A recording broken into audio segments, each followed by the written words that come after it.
채용팀장의 비밀노트 김태성입니다.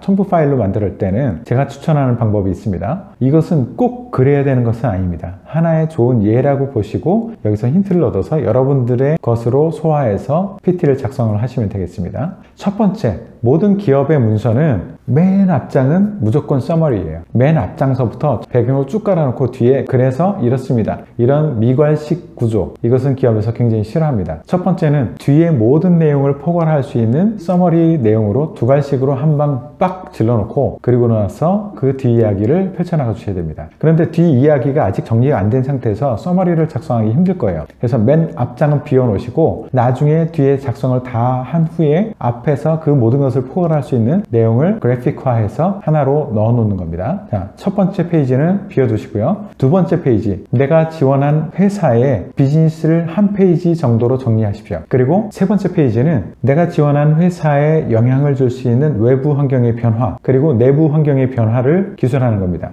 내부적으로는 이런 기술력, 이런 회사의 경험이 쌓여서 새로운 비즈니스를 만들어낼 수도 있을 것 같아. 그리고 외부 환경의 변화는 예를 들어 사회적인 변화, 기술적인 변화. 사회적인 변화라고 하면 만약에 고령화 사회가 급속도로 진척되고 있어. 나홀로족이 굉장히 늘어나고 있어. 그루밍족 비즈니스가 굉장히 커지고 있어. 이런 류의 것들을 이야기를 하고 이 환경의 변화들이 내가 지원하는 회사의 비즈니스에 어떤 영향을 줄 수 있는지 이것을 생각해 보는 겁니다. 그 영향이 새로운 기회로 올 수도 있고요. 또 다른 리스크로 올 수도 있습니다. 기회로 온다면 그 기회는 이런 식으로 비즈니스를 해나가면 좋겠어요 라고 그 뒷페이지에서 얘기를 하는 거고, 리스크가 있다면 이 리스크는 어떻게 회피를 할 수 있어요 라는 것을 그 뒷페이지에서 작성해 주시면 됩니다. 그래서 네 번째 페이지는 대안을 적어 주시면 됩니다. 대안은 3개 이상은 작성하지 마세요. 그러면 서류심사위원들이 기억을 못합니다. 이런 위험을 회피하기 위한 대안 또는 이런 기회에 우리가 먼저 빨리 움직여서 선점을 하기 위한 대안을 마련해 주시면 됩니다. 그리고 이 대안을 3개를 마련한 다음에 나는 이 대안, 예를 들어서 1번, 2번, 3번 대안이 있다면 하나를 선택하는 거예요.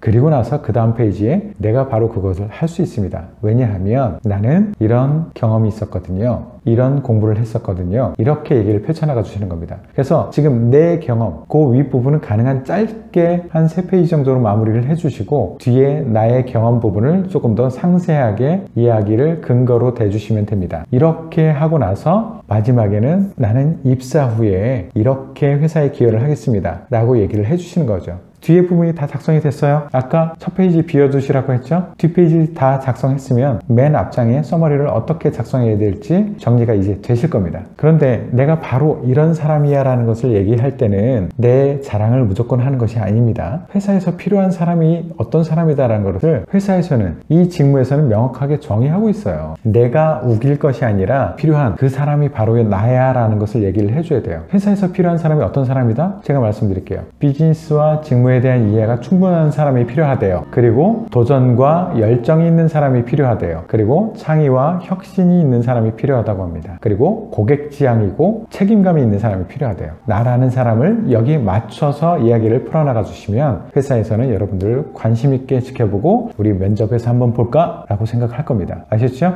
잘 준비해서 여러분들 현대백화점에서도 면접 한번 봅시다 라는 얘기를 할 수 있도록 그렇게 작성을 해 주시기 바랍니다. 아시죠? 모두들 화이팅!